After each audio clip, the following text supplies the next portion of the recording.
prévoyance dans les détails. Maman a toujours été très sceptique vis-à-vis des médiums. Cependant, elle a quelques étranges coïncidences qui leur sont associées. Non, ce ne sont pas des médiums qui lui ont montré les merveilles de la télépathie. Comme si même, au contraire. Un jour, elle rêva d'un orage d'été, tonnerre dans le ciel, une averse continue, le soleil à travers les nuages. Et puis, une voix de femme, mon bien-aimé, mes chéris, bonjour. À cela, ma mère réveillée.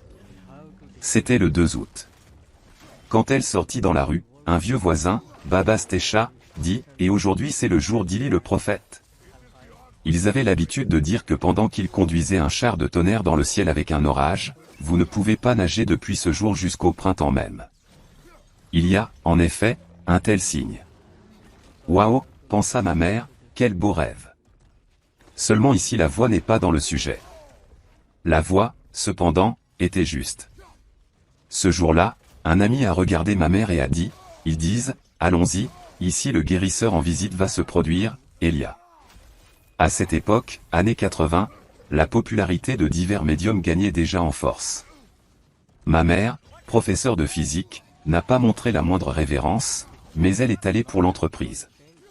Est apparue. Assis. Une femme est montée sur scène et a dit, ma bien-aimée, mes chers, bonjour. Le timbre, les intonations particulières, tout a coïncidé. C'était la voix du rêve. À ce moment, ma mère s'est rendue compte que son cerveau avait fait un travail associatif très étrange dans un rêve, donnant des données sur le jour d'Elia le prophète, et, pour compagnie, sur l'arrivée d'une femme avec le pseudonyme d'Elia. Apparemment, en consonance. La deuxième rencontre indirecte avec des médiums, je ne sais pas, entre guillemets ou sans eux, s'est produite lorsque ma mère était à l'hôpital.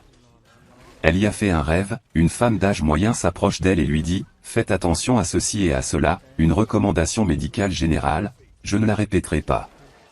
Pour un hôpital, eh bien, un rêve très attendu. Dans la soirée, sa grand-mère est venue lui rendre visite et, non sans agacement, a raconté que leur amie commune, qui croyait fermement au médium, par les meilleures intentions du monde, s'était tournée vers un guérisseur pour obtenir des recommandations pour un ami malade, ma mère, c'est-à-dire. Eh bien, le guérisseur lui a dit, faites attention à. La recommandation n'est pas devenue une nouvelle pour ma mère. Elle l'avait déjà entendue dans un rêve et pas plus loin que la nuit précédente. Elle avait alors généralement un état étrange. Maman a expliqué sa mauvaise santé. Mais il est difficile d'expliquer ce fait amusant, lorsqu'elle a vu une femme totalement inconnue entrer dans la salle, elle a pensé avec confiance, oh. Galina Nikolaevna est entrée. C'était le nom de la femme. En général, c'était comme le déjà-vu de l'enfance de ma mère, quand elle s'est rendue compte que la situation était familière, pas après coup, mais un peu comme une seconde d'avance, c'est ce qu'on va dire maintenant, c'est comme ça que l'interlocuteur sourira. Et enfin, une histoire non mystique mais amusante sur la façon dont la vie elle-même a arrangé le déjà-vu. Maman a étudié à l'institut. Un ami est venu vers elle, s'est assis. C'était en décembre et il faisait nuit tôt. Maman est allée voir son ami à l'arrêt de bus.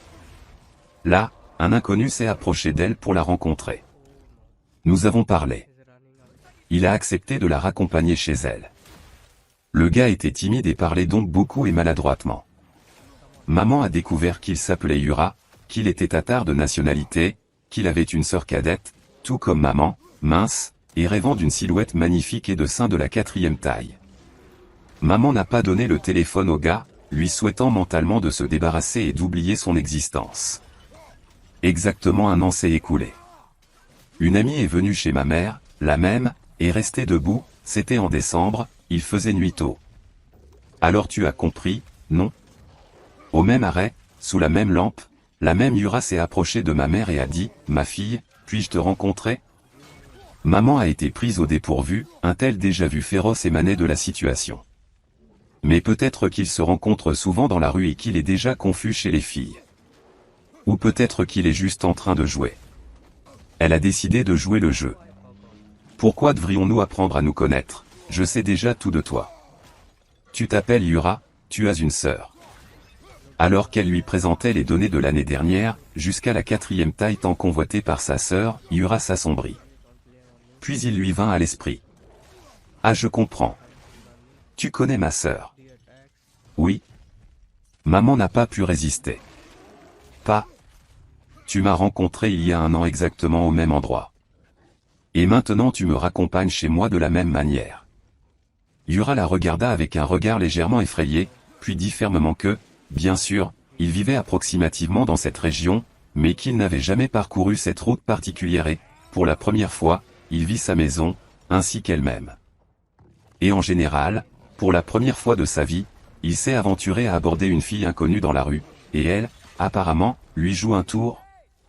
Parce qu'il n'est pas un sclérosé, après tout. D'en général, Yura s'est fâché, justifiant le stéréotype sur les Tatars délicats, et est parti sans demander le téléphone. Et alors? Eh bien, la fille souhaitait que vous vous débarrassiez et oubliez. Eh bien, ne présumez pas qu'il n'y a vraiment pas eu cette première rencontre sous la neige de décembre?